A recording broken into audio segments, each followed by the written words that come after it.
Hello Kathden fans! Ito na nga ha, eagle ring pala no ang tawag dito sa may parang design nung Kathden mga kasombrero. So una pala dito, pinost ng isang Kathden admin na trace talaga ang galing ng mga investigadores ng Kathden mga kasombreros no.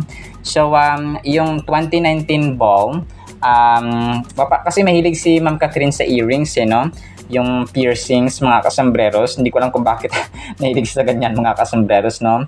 Matapang siya na nagpapa-piercing mga kasombreros. So yung nasa tenga niya, hugis ano pala yan no, hugis tawag dito, hugis sa eagle or agila mga kasombreros. So nga na-vlog ko na rin yung mga nakaraan itong kay Sir Alvin na parang kahugis nga ng brooch mga kasombreros ni Ma'am Catherine din, yung agila, parang ibon siya mga kasombreros. Tapos recently, 5 years, 2 networks. So parang ano siya no, 2019, 'di ba? 2019 tapos Hello Love Goodbye yun, 'di ba? Pero since si Ma'am Catherine parang napag-connect no ni May no, na isang Kathden admin mga kasombreros itong eagle ring mga kasombreros or eagle brooch mga kasombreros. So para sa atin ay para sa Kathden admins, hindi lang siya accessories no. Meron siyang simbolismo para sa Kathden mga kasombreros. So yun nga no, naipakita ko din recently yung sa ABS-CBN Star Magic Ball din siya or ABS-CBN Ball ay sinuot din niya no, yung ring naman sa kamay mga kasombreros yung kanyang suot-suot. So di ba noong 2019 earring siya no, sa ikaw mga kasombreros sa part ng kanyang piercings. Dito naman sa sa Star Magic Ball or sa ABS-CBN Ball mga kasombreros ay yun nga no, tawag dito, nasa kamay na niya mga kasombreros. So which is mahalagang simbolismo mga kasombreros. So parang may ano siya no, parang may simbolismo talaga in the agila.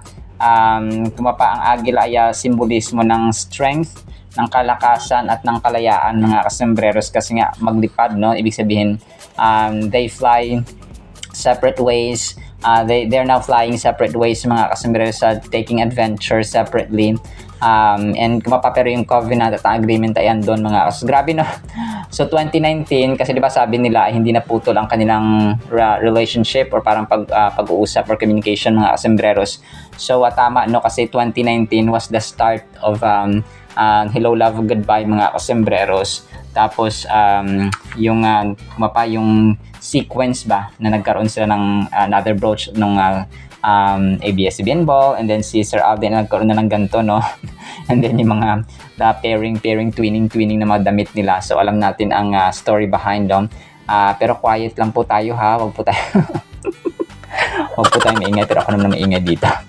So kidding aside, ito pa mga kasombreros, next item natin. So ito, so ang sabi ng sige, ito na muna. Sige, mamaya itong kay Sir Alden. So ito muna no. So si Ma'am Naybara parang nag-post siya dito no, which is parang tuloy na nga na script ay tapos na yung script mga kasombreros ng Catherine, si Ma'am Catherine at saka si Sir James Reid.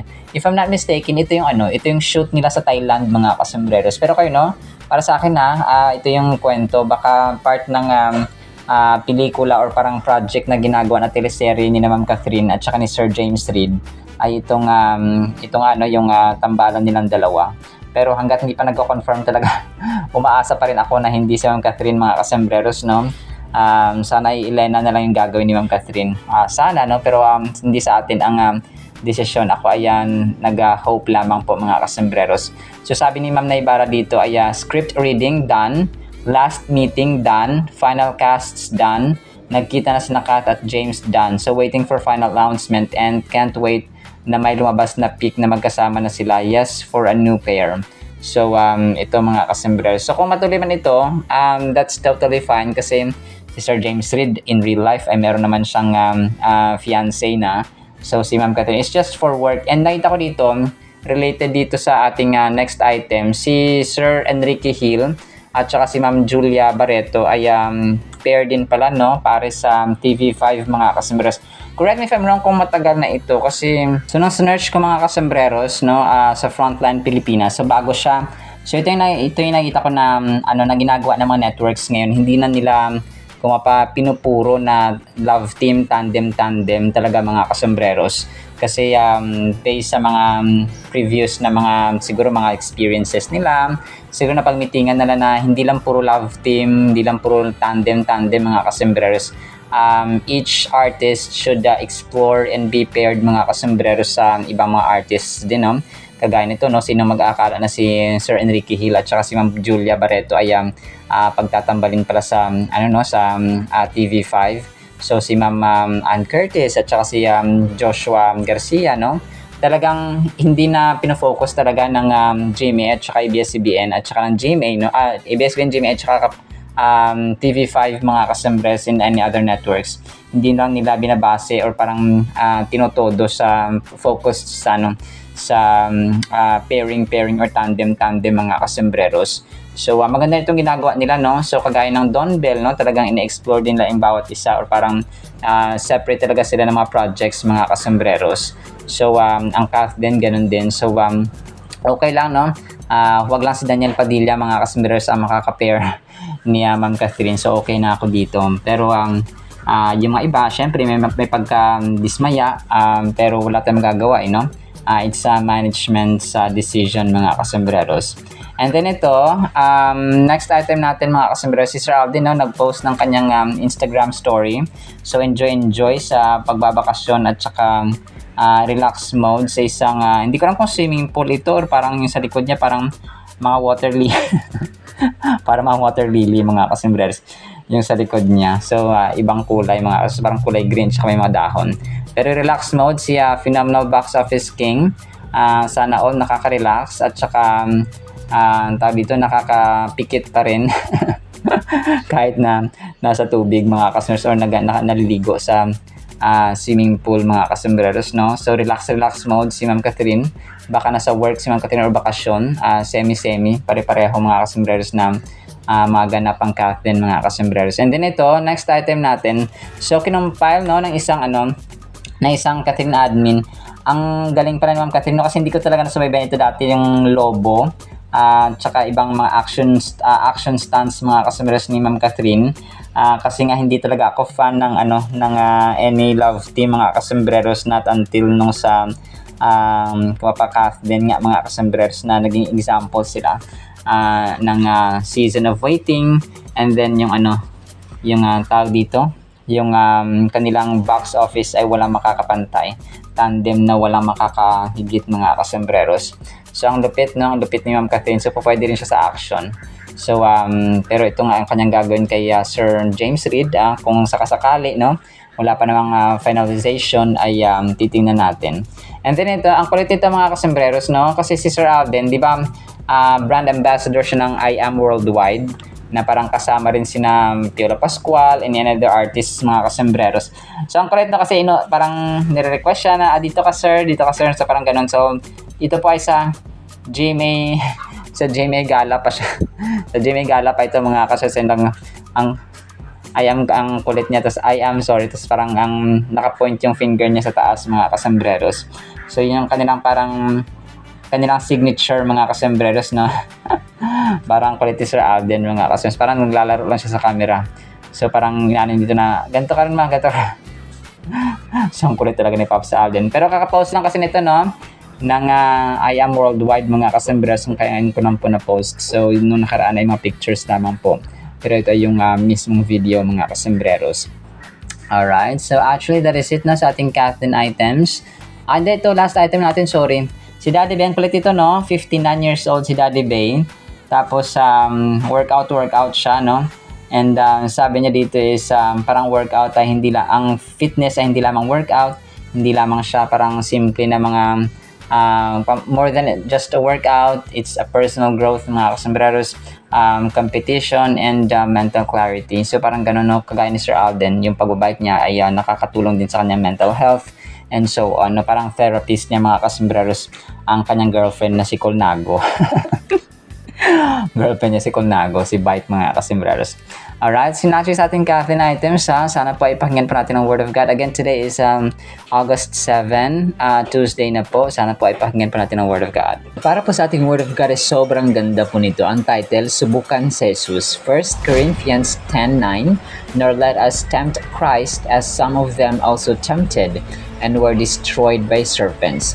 So ito mga kasambreros ay si Apostle Paul nag-remind at saka nagbabala sa mga tao na wag yung subukan dito is in negative context. Kasi parang gusto nilang i-tempt si Jesus Christ mga kasambreros para testingin, no? Kung siya ay powerful, kung siya ay makapangyarihan, kung kaya niya bang gawin to, kaya niya bang gawin yan. So ang ending ay sinira sila at nilapa ng mga serpents mga kasambreros, no? So kumapa si Apostle Paul dito ay nag-warning na may example na naginawa dati. Kung kaya wag natin susubukan or wag nating kumapahamunin ang si Lord Jesus Christ mga kasambreros and God Himself. 1 Corinthians 10 verse 9 ay gusto ni Apostle Paul sa atin na mga mambabasa, na mga anak ng Panginoon mga kasambreros na merong serious danger. Okay? Seryoso mga kasambreros ang danger, ang peril mga kasambreros ng mga taong nagtetest kay Kristo. This phrase holds significant weight as it highlights the way some of the Israelites challenged God's patience and plan during their journey through the wilderness. So kung alam natin yung time ni Moises, mga kasambreros, na kung saan mga tao ay nasa wilderness, no, nasa ilang, and nag-doubt sila, no, nawalan sila ng pananampalataya at tiwala sa Panginoon. That is why ang dami na nang sinasabi, no, nag-murmur na sila, nagre-reklamo sila mga kasambreros, because wala na silang ng pananampalataya mga kasambreros. So ibig sabihin ay mas gusto nilang bumalik din sa Egypt rather than fulfilling the promise of God sa kanila papunta nga sa lupang pangako sa Canaan. Understanding this verse helps us realize the importance of trusting in God and recognizing the boundaries we should not cross in our relationship with Him. So parang yung parang yung asawa natin, yung anak natin, magulang natin, or ang kaklase natin, ang teachers natin, and so on, and ang mga superiors sa opisina, may mga boundaries, okay? May mga, may limitations mga kasambreros ba kung ano ang galaw mo at saka approach mo towards sa kanila. Okay? For example, ang ginagawa mo sa asawa mo, hindi mo pwedeng gawin sa katrabaho mo.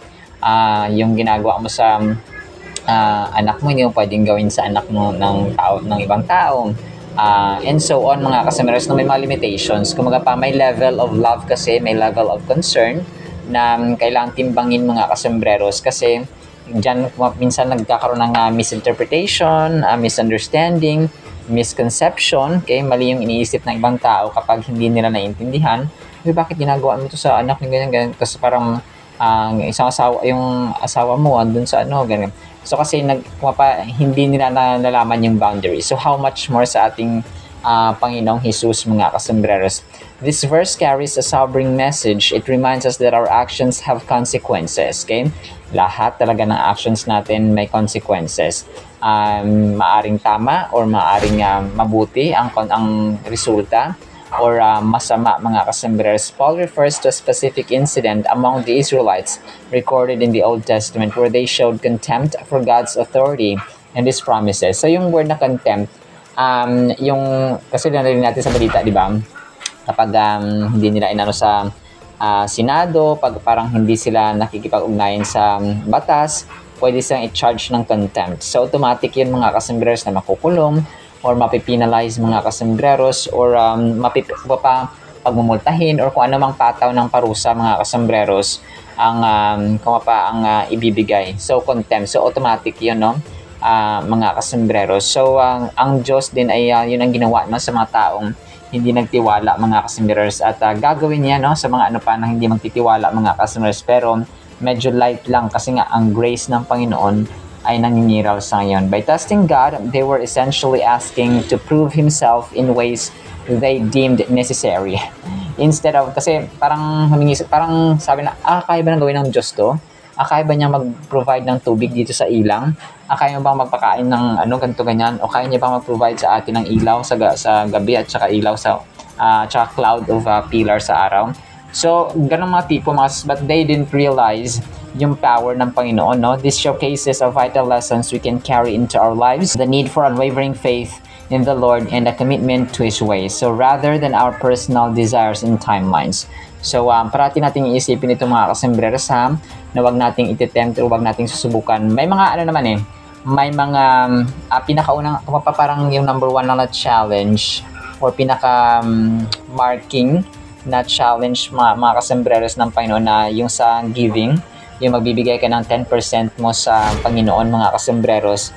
Ay sabi niya, subukan niyo ako kung hindi ko malakay 310 yun mga kasembreros, no? Yun ang subukan ninyo ako sa ganito, no? Kapag ikaw nagbibigay na ikapo, no? Halimbawa, ang sahod mo ay 10,000, so isang buwan, so 1,000 ang ibibigay mo mga kasembreros sa Panginoon, no? As part of offering. Parang binabalikan din natin yun mga kasembreros kasi di ba, lahat ng meron tayo ay galing kay Lord. So, parang yung ibibigay natin na 10% or ikapu ay parang nagbabalik loob lang tayo sa kanya ng utang mga kasembreros. Kasi tayo naman, yung lakas natin, yung oxygen na hinihinga natin, kanino galing na, di ba, kay Lord mga kasembreros. So, kung sisingilin tayo ng oxygen na hinihinga natin sa mundo, ito baka kulang pa ang buhay natin pambayad mga kasembreros from the moment na isinilang tayo. When Paul speaks about not putting Christ to the test, he draws from events from Israel's history, particularly from the book of Numbers. Yun nga, sa Numbers 21, 4-9 mga kasembreros, na kung saan na mga Israelita or mga Israelites ay nasa wilderness, nasa ilang, pagod na pagod. So they doubted God's provision and God's power. This resulted in a series of complaints that questioned God's intentions toward them. They were tired of the manna, the miracle food provided by God, and instead desired the foods they had in Egypt despite having been freed from that bondage. So, kasi di ba, niligtas sila ng Panginoon, no? Sa pagkakaalipin sa Ehipto. Pero mas gusto nila na bumalik doon kasi mas masarap daw ang pagkain, mas masarap daw ang buhay nila doon, which in fact, naalipin nga sila, di ba? So, minsan may ganun sa buhay natin, no, na hindi ibig sabihin na tinanggal ka ng Diyos sa trabaho mo ngayon ay kawalan yon. Sometimes may mga opportunities na nilalaan ng Panginoon sa atin. Mas magandang trabaho, mas magugustuhan natin, mas malapit sa bahay natin, for example. So, we will just keep on knocking. We will just apply, no? Kasi kapag tayo ay naghahanap, tayo po ay makakakita. Kapag tayo po ay nagpumatok, tayo po ay pagbubuksan. Kapag tayo po ay naghanap, tayo makakahanap mga kasembreros. And kapag tayo ay humingi, tayo po ay pagbibigyan. Diba? So, yung mga prinsipyo nito dapat ay nasa puso't isip natin mga kasembreros sa araw-araw nating pamumuhay. So, may mga times na kunwari, may iba naman kasi mga bills natin na binabayaran. So, syempre, puputulan tayo kapag hindi tayo nagbayad ng kuryente, na mga ilang buwan na, so and so on. So, iba pang, may mga times na gano'n kunwari, failure ka. So, may mga times na, kasi dahil natin sa probinsya, talaga yung mapalayan, talagang may mga times na failure mga kasas, pero sa awa ng Panginoon ay He's a God of provider talaga, the one who provides mga kasembreros. So, kung dito makita natin mga kasas, no, yung mga Israelita talagang kumain sila ng pagkain. Ano kayong lasa, no? Na-imagine ko dito, ano kayong lasa ng pagkain ng langit, pagkain ng mga anghel, mga kasembreros na mana. So, kasi yung mga Israelita, chosen people of God, ay talagang nakakain sila ng heavenly food, mga kasembreros. So, but they didn't realize yung kanilang distinction ba, yung kanilang pagkakaiba sa ibang nations, no, sa ibang bansa na yung mga naranasan nila ay hindi naranasan ng ibang mga bansa at that time. Pero sila ay naranasan nila, no? They were the chosen people of God, mga kasembreros, para ipalagana pa ang gospel and magiging good example sila mga kasembreros, yung mga Israelites sa mga iba't ibang tao sa mundo. And dito, no, to put Christ to the test implies a demand for God to prove Himself. So, parang sige, patunayan mo nga, parang ganun. May mga times na, pero kung in negative way na parang hinahamon mo ang Panginoon, tapos ina-underestimate mo yung kanyang capability, ang kanyang power, ang kanyang might, ay dun po talaga magkakatalo at dun ka talagang ibabagsak ng Panginoon, mga kasembreros. Kung kaya huwag na huwag mong subukan si Jesus na parang pwede kang makontempt, mga kasembreros. I-charge ka agad ng contempt na parang wala kang karapatan, mga kasembreros, wala tayong karapatan na i-test ang Panginoon at saka i-down yung kanyang capability at ang kanyang kakayahan na baka hindi mo kaya, no, hindi mo. So hindi po ganoon. Huwag po natin gagawin yan because nothing is impossible with God. Nothing is impossible meaning po pwedeng mangyari ang malala, pwedeng mangyari ang pagpapala, mga kasambres. So either of the two yun, mga kasambres. Worst and then best. So yun po siya. So pwedeng mangyari ang pinakamalala at pinakamasakit na pangyayari sa ating buhay at pwede rin mangyari ang pinakamainam at ang pinakamabuti na pwedeng mangyari sa ating buhay. So nothing is impossible with God. Alright, silang po sa ating Word of God ha. Nawa po pagpalain po tayo ng pag-ibig, pananampalataya at pag-asa, pagtitiwala sa Panginoon na kayang-kayang gawin ang lahat. So we don't test Jesus Christ. In Jesus' name we pray, amen and amen. See you sa next segment mga stars and paalam po. I love you.